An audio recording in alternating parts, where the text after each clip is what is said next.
Armen and Levack, 104.5 The Team, 104.5theteam.com. Schefter just called me on my cell and goes, hey, will you still take me? I said, of course, man, absolutely. Yeah. Here he is, ESPN's Adam Schefter. Hey, Schefty in Buffalo, you broke the news that Tyrod Taylor will be named the starter. Why is he going to be named the starter? Well, I think that they believe he's very tough to defend. He gives them an element that is tough with the run, the pass. He's had a sharp offseason. I think you started hearing about him as a potential starter in the offseason. There was nobody that played that much better than him, and I think that Rex Ryan, as a defensive coach, knows how difficult it is for Tyrod Taylor to be defensed, and they just felt like that gives him the best chance going forward. Adam, it seems like everybody wants to draw the correlation of Tyrod Taylor to Russell Wilson. Is that a fair comparison? Well, Russell Wilson's won a Super Bowl. And again, Tyrod Taylor may prove to be a great quarterback, but he hasn't even started really for the Buffalo Bills yet. So I don't know how we can make that comparison just yet. I mean, that's a long way away from saying that he's just like Russell Wilson.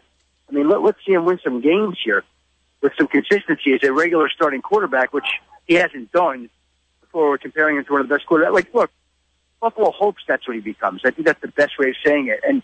And that'd be great for the Bills fans if he did. But, again, I think everybody around the league is curious to see how he's going to play, what he's going to do for that team, and how the team will fare with him at quarterback. ESPN's Adam Schefter, thanks to Death Wish Coffee and deathwishcoffee.com. Where does this leave E.J. Manuel in Buffalo? Well, I think E.J. Manuel has always been on the outside looking in. He's the number 3 quarterback there to me. He probably has as much, if not more, potential than the other two.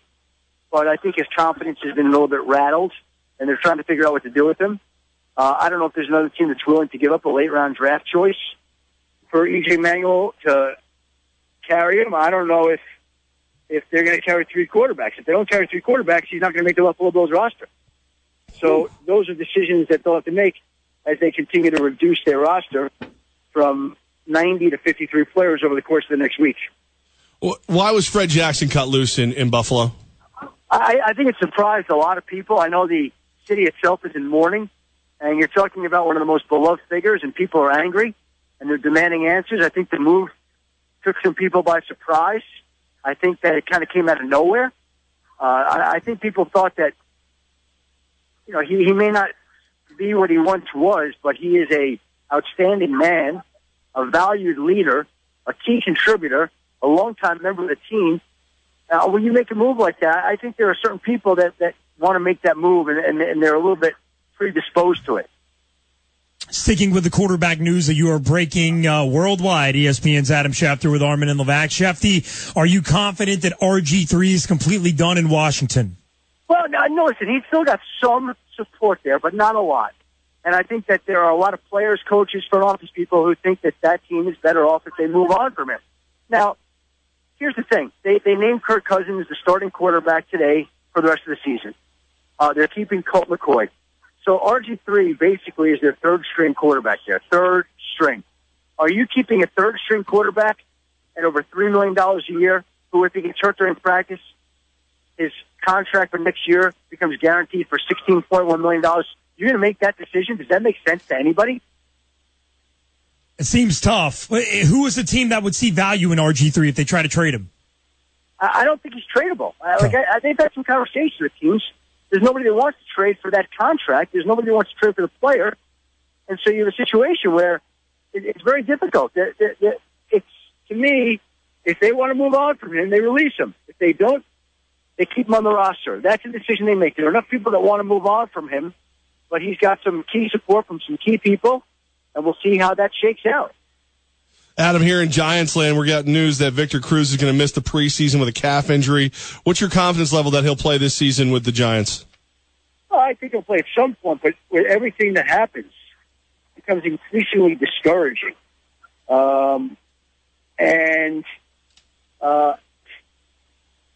It was the knee, which is serious enough to come back from. It's the calf. Doesn't know if he's going to play. Hasn't played in the game yet.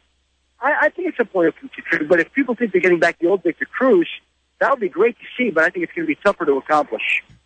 Adam Schefter with Armen and Levack. Thanks to Death Wish Coffee every Monday at 4:45. The best of Shefty at 6 o'clock today. Adam, it appears the Giants starters will start the 4th preseason game with all the injuries in the NFL in the preseason. Is this a smart thing for them to do?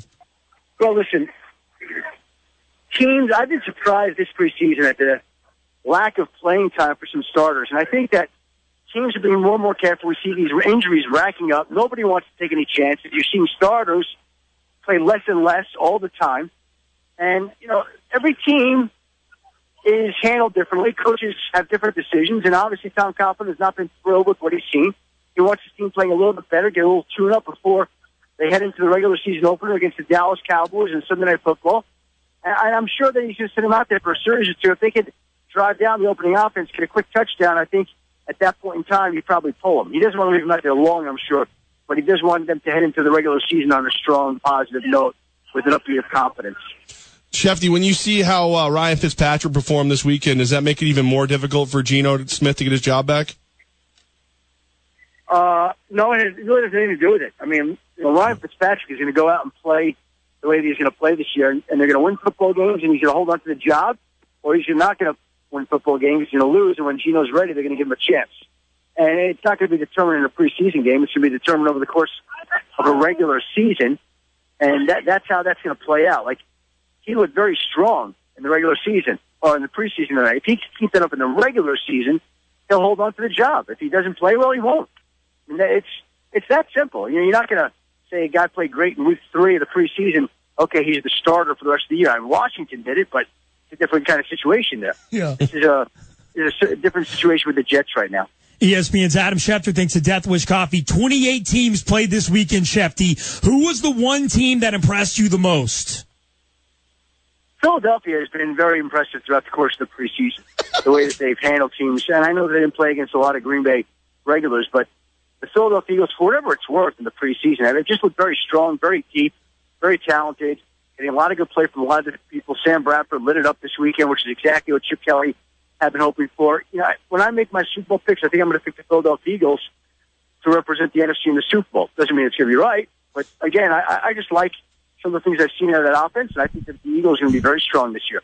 You just broke Armen's heart, Shefty. I hate the damn Eagles, man. I hate them. I'll have a week to recover. We'll give him a different prediction next week if it makes you feel a little bit better. All right, I like that. That's why you have us join it. Make us feel better, Shefty. That's it. Hey, when and what do you think the result will be from Judge Berman in federal court amongst the Deflategate?